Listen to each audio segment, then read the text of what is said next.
संभालती है, पूरे प्रदेश का ध्यान रखती है और कई बार घर का ध्यान नहीं रखती। और इसलिए आपसे निवेदन करना चाहता हूं,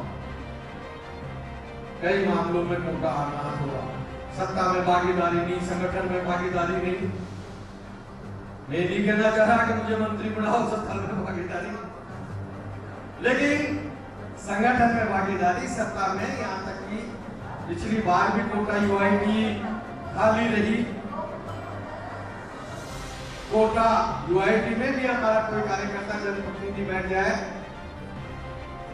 और आप संगठन में भी कोटा को कहीं कहीं तवज्जो दें, कोटा के ऊपर आपकी विशेष निगाह रहे, आपकी कृपा रहे।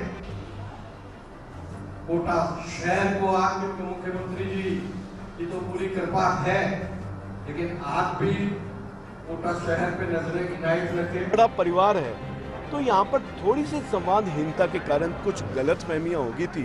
उस गलतफहमी को हमने आधे घंटे में दूर कर दिया। सब आपके साथ खड़े हैं। मंच पर जो सामने बात आई, आपने भी रोका भवानी सिंह जी को बोलने से, तो क्या मानते हैं आप ये गारंटी? देखिए, ये भारतीय जनता पार्टी है और आदरणीय वसुंधरा जी मुख्यमंत्री हैं। आप देखना, एक ऐतिहासिक कार्यक्रम होगा। खैर 2 जुलाई की तस्वीर तो देख लेंगे, लेकिन उससे पहले की तस्वीर पर बात जरूरी है।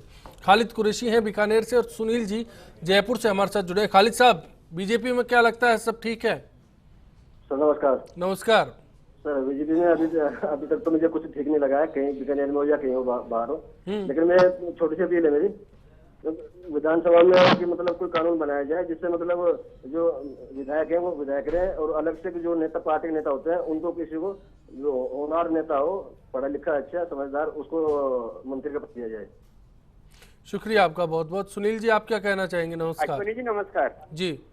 अश्विनी जी, राजस्थान में ही हाड़ौती ही नहीं बल्कि पूरे राजस्थान में 160 विधायक जो पहली बार एक रिकॉर्ड जीते, लेकिन विधायकों का काम नहीं हो रहे, केवल विधायकों का वर्षद खत्म हो रहा है। अच्छा, प्रदेश अध्यक्ष मंत्री गुलामी में इतने डूबे हुए हैं कि इसी कारण से असंतोष हो रहा है। आप देखो, विधायक मंदिर टूट रहे, उनकी इच्छा नहीं है फिर भी मंदिर टूट रहे, लाठीचार्ज हो रहा है। ये किसकी जिम्मेदारी है? अब सरकार को कहने वाला कौन है?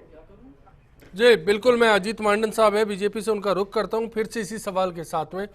तस्वीर आपने देखी, 2 विधायक, पार्टी प्रदेशाध्यक्ष, इस बात के बाद आप झुठला पाएंगे कि क्या ऑल इज वेल वाली बात को आप बरकरार रखेंगे?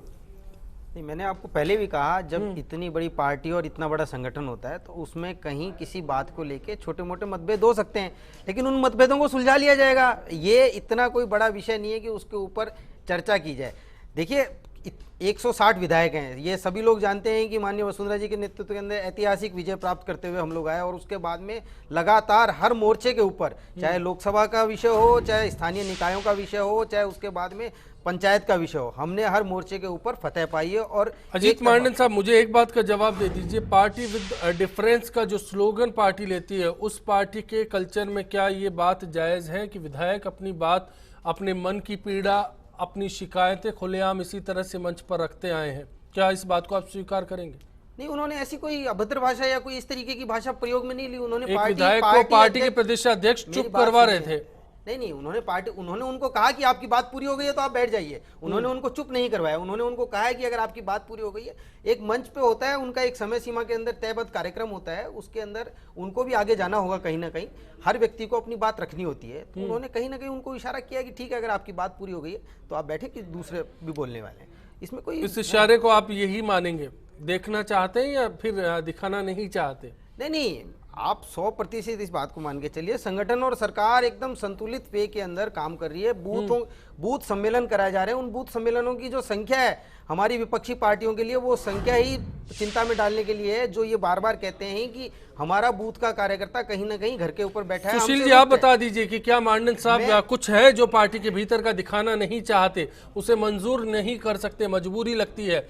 प्रहलाद गुंजल और भवानी सिंह राजावत की तकरार यहाँ पर दिख रही थी, कार्यक्रम को लेकर श्रेय लेने की बात यहाँ पर जो आरोप है वो लग रहे हैं।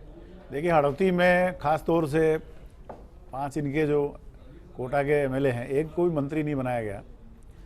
विधायकों की कोई सुन नहीं रहा है, कार्यकर्ताओं के काम हो नहीं रहे हैं, और उसी को लेकर के जो भारी असंतोष, आपस में प्रतियोगिता वहाँ हुई है, और खुद प्रदेशाध्यक्ष को शांति स्थापित करने के लिए वहाँ जाना पड़ा है, और खुद बीजेपी के प्रदेशाध्यक्ष जी ने खुद ने स्वीकार किया है कि ये विवाद यहाँ हुआ है और हम 2 दिन में ठीक कर लेंगे। 2 तारीख को देखना आपको बड़ा प्रोग्राम यहाँ होगा। तो इसे स्पष्ट है कि भारतीय जनता पार्टी में असंतोष जो बीजेपी का गढ़ है वहाँ ये स्थिति है। वहाँ का विधायक पति ये कह रहा है कि अगली बार आपका जब चुनाव हो जब आपका सुपड़ा साफ हो जाएगा, खुद ये चीज कह रहा है, तो हमें कहने की तो जरूरत ही नहीं पड़ रही है। आप भरतपुर जा रहे हैं तो मेरे ख्याल से मांडन साहब तस्वीर को साफ जा रहे हैं तो वहां संतोष। मैं एक चीज इनको कहना चाहूंगा, ये कह रहे हैं कि हमारे जो BLA इनके आ रहे हैं वो सारे बेचारे कार्यकर्ता आ रहे हैं कि जिनको काम कराना मंत्रियों से, इस बहाने बुलाया जा रहा है कि 5-5 मंत्री होंगे, आपकी समस्याओं का समाधान हाथों हाथ होगा, इसलिए लोग वहां जा रहे हैं। मांडन साहब नहीं मान रहे, लेकिन सुशील जी मांडन साहब नहीं मान रहे, वो मुस्कुरा रहे लगातार। मीडिया ने दिखाया पूरे राजस्थान के अखबार में छापा है। ये लोग इसी बात से खुश हो सकते हैं कि किसी ने क्या वक्तव्य दिया है। ग्राउंड लेवल पर भारतीय जनता पार्टी का जो संगठन करना पड़ रहा है, मुख्यमंत्री को खुद को जाना पड़ रहा है, मुख्यमंत्री को खुद को रिपोर्टें लेनी पड़ रही है, मुख्यमंत्री खुद को शिकायतें लेनी पड़ रही है। आप पूरे राजस्थान में जहां जा रहे हैं वहां कार्यकर्ता खुद ही इनका विरोध कर रहे हैं। अश्विनी जी एक बात आपको कहना चाहूंगा, प्रदेश में मुख्यमंत्री जी ने जन सहभागिता से जितने कार्यक्रम किए, प्रदेशाध्यक्ष अगर जनता के अंदर प्रदेश छोड़ दीजिए, आप कोटा पर आ जाइए, हाड़ौती पर आ जाइए। ये स्थिति दर्शाती है कि भारतीय जनता पार्टी में, आपको बताऊं, कोटा में परसों कार्यक्रम होने वाला है। आप उस कार्यक्रमों की तस्वीर जब देखेंगे तो आपको समझ में आ जाएगा। सुशील जी जो कह रहे हैं मुझे उसका जवाब दे दीजिए, आप इनको संतुष्ट कर दीजिए। आप सरकार का आधा कार्यकाल बीत गया है, न तो प्रधानमंत्री MPओं की सुन रहा है, मंत्रियों की सुन रहा है, न मुख्यमंत्री MLAs और कार्यकर्ताओं की सुन रही है। ये जो भारी असंतोष है भाजपा का डूबना निश्चित है। एक कॉलर कह रहे थे कि विधायक मजबूर है, इस बात को स्पष्ट कर दीजिए मांडन साहब। 2 कॉलर और इंतजार कर रहे हैं। कतई कोई विधायक मजबूर नहीं है, वो अपनी बात उचित मंच पे रखने के लिए हर व्यक्ति स्वतंत्र है। पार्टी के अंदर पार्टी ने यहाँ पे प्रदेश कार्यालय के अंदर जो मंत्रियों को बिठाया जाता है उसके अंदर एक संगठन का व्यक्ति बैठता है और लगभग 7,000 ऐसी एप्लीकेशनों का अब तक निस्तारण किया जा चुका है। जो 5 मंत्री समूह बनाए गए हैं जो जिलों के अंदर जाके कार्यकर्ताओं से उनके वहीं मेरे ख्याल से ये मुद्दा अलग चला गया, इसमें कहीं वो बात नहीं आ रही जिसका जिक्र मैं कर रहा हूँ। लोग असंतुष्ट हैं, मैं नहीं कह रहा हूँ। आप भवानी सिंह राजावत की शिकायत सुनी आपने, कोटा की सत्ता में भागीदारी नहीं, संगठन में भागीदारी नहीं, मैंने नहीं कहा। ये माननीय मुख्यमंत्री जी का विषय है, वो किसी कार्यालय में जनसुनवाई के नाम पे दिखावा हो रहा है और उन लोगों को अगर ये बात कहनी होगी तो मुझे नहीं लगता मीडिया के माध्यम से बात कहां से होगी। बिल्कुल बिल्कुल, जाकिर साहब को सुन लेते हैं, बीकानेर से हैं। राजेंद्र जी आपका रुख करूंगा। नमस्कार जाकिर साहब। नमस्कार साहब। बताइए साहब, मैं ये कह रहा हूँ राजस्थान की बात है। सेंटर के अंदर अभी एक हुए थे कि हमारे मंत्री जी बाहर थे और बीजेपी के किसी मंत्री ने कुछ बयान कहा था और वो मंत्री जी ने शायद एक दिन पहले ही दौरा रद्द करके वापस आ गया। तो कुछ ना ऐसी बात हुई है, एक दूसरे को दबाने का कारण है कि भाई सबके सामने भाई क्या करें, तो अपनी बात तो रखने, पार्टी का मेंबर है तो बात रखने की अधिकार सबको है भाई, चुनाव लड़ने का अधिकार सबको, तो बोलने का अधिकार सबको है। क्या हुआ क्या नहीं हुआ वो चलो। आपको लगता है कि बीजेपी में कहीं असंतोष वाली बात हो सकती है? बिल्कुल, अगर आवाज दबाने की बात है तो असंतोष की बात है। बहुत बहुत धन्यवाद आपका। राजेंद्र जी नमस्कार। आप सबको नमस्कार साहब जी। भारतीय जनता पार्टी का जो है बहुमत का शासन है, सत्ता संगठन मजबूत है, थोड़े बहुत जो है मतलब गड़बड़ हो सकता है, लेकिन मतभेद हो सकता है, मनभेद नहीं है।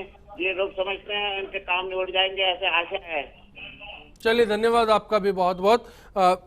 राजेंद्र जी अब आप बता दीजिए मुझे, ये क्या सत्ता का साइड इफेक्ट नजर आता है इस पूरी तस्वीर में कहीं? देखिए, हाड़ौती का जो पूरा परिदृश्य है वो ये साफ तौर पर रेखांकित कर रहा है कि पार्टी में सब ठीक नहीं चल रहा है और पार्टी के जो वरिष्ठ नेताओं की जिस तरह से प्रतिक्रिया हुई है और खुलेआम एक विधायक के परिजन ने जब ये चुनौती एक तरह से पार्टी को चुनौती दी है कि वो निकाल कर दिखा दें, तो ये बहुत गंभीर बात है और इसको बहुत हल्के में नहीं लिया जा सकता है। पार्टी के भीतर कहीं न कहीं ये कवायद हो रही है कि लोगों को शांत किया जाए और पार्टी के प्रदेश अध्यक्ष को अगर जाकर अपनी मीटिंग आयोजित करने के लिए अगर बीच बचाव करना पड़े और लोगों को समझाना। मैं इस स्थिति को समझना चाहता हूं। मैं सुशील जी से भी इस पर प्रतिक्रिया चाहूंगा। गौरव जी कोटा से हैं, आप एक इंतजार कीजिए 1 मिनट का। गौरव जी मैं लौटूंगा आपके पास में। राजेंद्र मोहन जी, ये क्या स्थिति है कि प्रहलाद गुंजल अपने नाम से एक कार्ड छपवाते हैं कि मुख्यमंत्री 2 जुलाई को कोटा आने वाली है, उस बात को लेकर भवानी सिंह राजावत को एतराज है, उस बात को लेकर रामगंज मंडी से विधायक चंद्रकांता मेघवाल को एतराज है, उस बात को लेकर संदीप शर्मा चुप है। तो कहीं पार्टी को अंदर भीतर एक मत नहीं है। क्या ये डर है कि गुंजल करीब आएंगे तो मंत्री बन जाएंगे? आपके प्रश्न में ही इसका उत्तर निहित है कि एक विधायक अगर अपने आप को प्रोजेक्ट कर रहे हैं तो निश्चित तौर पर वो अपनी अहमियत को स्थापित करने की जुगत में लगे हुए हैं और वो चाहते हैं कि उनकी लीडरशिप उस हाड़ौती क्षेत्र में स्वीकार कर ली जाए। और उनको कहीं लग रहा था कि कोटा शहर में जो वैक्यूम हुआ था और जो एक नेता वहाँ से दिल्ली चले गए हैं तो उस स्थान को पूरा करने के लिए वो अपने आप को प्रोजेक्ट करने में लगे हुए थे। और निश्चित तौर पर बाकी जो परिक्षेत्र के दूसरे विधायक हैं उनको लग रहा है कि लीडरशिप कहीं उनके हाथ से खिसक नहीं जाए, या हो सकता है कि आगामी मंत्रिमंडल के विस्तार में कोई उनको जगह मिलने की कोई संकेत मिल रहे हो तो उसमें कोई कमी नहीं आ जाए। इस दृष्टि से ये उनका स्वाभाविक तौर पर विरोध है और पार्टी के सेहत के लिए इसे ठीक नहीं कहा जा सकता। चलिए सुशील जी कमेंट लूं आपका, उससे पहले गौरव जी कोटा से हमारे साथ जुड़े हैं। नमस्कार गौरव जी। जी सर नमस्कार। बताएं। जी सर मैं ये कहना चाहता हूँ कि ये पहली बार नहीं हुआ है कोटा में, ये हर बार यही होता है जब भी कोई बड़ा कार्यक्रम होता है तो हर विधायक चाहता है कि मैं उसको कैप्चर करूं। यहाँ पर हमेशा यही चलता हुआ आ रहा है शुरू से। और इनकी जो आपस की जो लड़ाई है विधायकों की, ये अभी से नहीं है सर, ये काफी टाइम से चलती हुई आ रही है। और ये चाहते हैं हाड़ौती में बीजेपी एक नहीं लगती आपको? जी सर बिल्कुल भी एक नहीं है। खास करके सर हाड़ौती की बात नहीं करके अगर अपन कोटा की बात करें तो सर कोटा में जो जितने भी विधायक हैं ये सब अलग अलग चलते हैं। यहाँ तक कि जो जिला मुख्यालय बीजेपी का उसकी भी ये नहीं मानते, उससे भी अलग चलते हैं। सब विधायक अपना अलग चलता है। चलिए आपने भी तस्वीर पेश की, लोकल कोटा के निवासी है। धन्यवाद आपका बहुत बहुत। सुशील जी आपके कमेंट के साथ ब्रेक पर जाएंगे। देखिए जो हालात हैं वो चिंताजनक है भारतीय जनता पार्टी के लिए। भारतीय जनता पार्टी को इसे सबक लेना चाहिए। यहाँ जो बिखराव है वो 2.5 साल के अंदर जो काम नहीं हुए लोगों के, अपने क्षेत्र में विधायक मुंह दिखाने लायक नहीं रहे। क्षेत्र में इनको डायरियाँ बांटने की, एक किताब छपा के बंटवाने की मुख्यमंत्री ने आदेश दिए हैं। तो जब काम होंगे जब भी तो किताबों में छपेगा, जब भी तो वो बटेगा, जब भी उसको बताया जाएगा। तो स्थिति ये है, मुख्यमंत्री दौरे कर करके माहौल बनाने की कोशिश कर रही है और उतना ही उबाल लोगों में ज़्यादा आ रहा है। लोग कह रहे हैं हमें पार्टी से निकाल दो। लोग अपना कार्ड छपा के खुद नेता बनना चाह रहे हैं, मंत्री बनना चाह रहे हैं। हर बार मंत्रिमंडल विस्तार का नाम देकर के एमएलएज को शांत करने की कोशिश की जा रही है। आप देखिए कि मुख्यमंत्री ने पूरे कार्यकाल में अभी जो लोग राज्यसभा का चुनाव हुआ, मोरारका जी की वजह से 3 दिन तक होटल में रह के मुख्यमंत्री एक एमएलए से मिली, वरना एमएलएज को मुख्यमंत्री नाम से जानती नहीं। 160 एमएलए इतने ज़्यादा है कि उनका बस में नहीं उनसे मिलना और उनके काम करना, जो 3 दिन में इनको करने पड़े। लेकिन फिर भी असंतोष फैला है, बगावत की स्थिति आ गई है, बिखराव हो गया संस्कार वाली पार्टी में। लोग खुले में पार्टी से निकालने की बात कर रहे हैं और प्रदेशाध्यक्ष को जहाँ ये तस्वीर किस पहलू का इशारा कर रही है? बिल्कुल। लीलाधर जी चूरू से जुड़े हैं और दिनेश जी सीकर से हमारे साथ जुड़े हैं। लीलाधर जी नमस्कार। नमस्कार सर। बताइए सर। मैं ये कहना चाहता था कि आप दिखा रहे हो, ये डिबेट दिखा रहे हो अभी बिग फाइट में कि कोटा संभाग में बीजेपी है वो भिन्न टुकड़ों में बंटी हुई है। तो इनकी सबकी स्वार्थों की लड़ाई है। कोई मंत्रिमंडल में जाना चाहता है, कोई जिले में अपना स्थापित करना चाहता है जी। इनको जनता से मतलब है ना प्रदेश से मतलब। इन्होंने पिछले इनके चुनाव मैनिफेस्टो में इन्होंने कहा था 24 घंटे लाइट देंगे, इन्होंने कहा था 15 लाख युवाओं को रोजगार देंगे, उन्होंने कहा था कि राजस्थान की एक वस्तु स्थिति सुधार देंगे। लेकिन आज राजस्थान की स्थिति है कि राजस्थान बलात्कार के मामले में नंबर 2, क्रिमिनल के मामले मैं नहीं कहता, ये एनसीआरबी की रिपोर्ट कहती है कि राजस्थान है वो क्राइम में नंबर 2 है, बलात्कार में नंबर 2 है।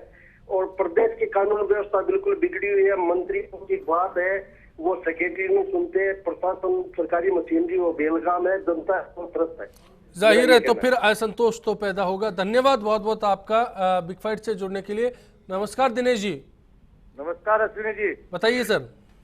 अश्विनी जी ये जो आप आज बहस चला रहे हो हाड़ौती में किस प्रकार ये बीजेपी के विधायक लड़े जी, राजस्थान में पिछले 2.5 साल में भाजपा के दर्जनों विधायकों की आप उंगलियों पे गिन लो, चाहे लिस्ट बना लो। उन्होंने कभी अधिकारियों को फोन पे धमकाया, कभी पत्रकारों को धमकाया, कभी आम जनता को इन्होंने दुत्कारा धमकाया और इन्होंने अपनी विपक्षी पार्टी कांग्रेस के जो राष्ट्रीय स्तर के नेता थे, जो पूर्व प्रधानमंत्री थे या जो उपाध्यक्ष थे, उनके बारे में भी अपमानजनक टिप्पणियां की। उनका महिमा मंडन हुआ, उनपे पार्टी ने कोई कार्रवाई नहीं की। ऐसा करते करते अब ये सब भस्मासुर बन गए हैं और अपने ऊपर ही हाथ फेर के और अपने ऊपर हाथ फेर के ये पार्टी का चाल चरित्र और चेहरा उजागर कर रहे हैं। संस्कृति की दुहाई देने वाली भाजपा अभी तो मंच पे लड़ रही है अपनी पार्टी में जी। आने वाले समय में ये सड़कों पे लड़ेंगे शेखावाटी में। चलिए इसका इम्पैक्ट क्या होगा, बात इस पर भी होनी चाहिए। बहुत बहुत धन्यवाद आपका दिनेश जी चर्चा में जुड़ने के लिए। तुरंत ब्रेक लेंगे, लौटते हैं, चर्चा जारी रहेगी।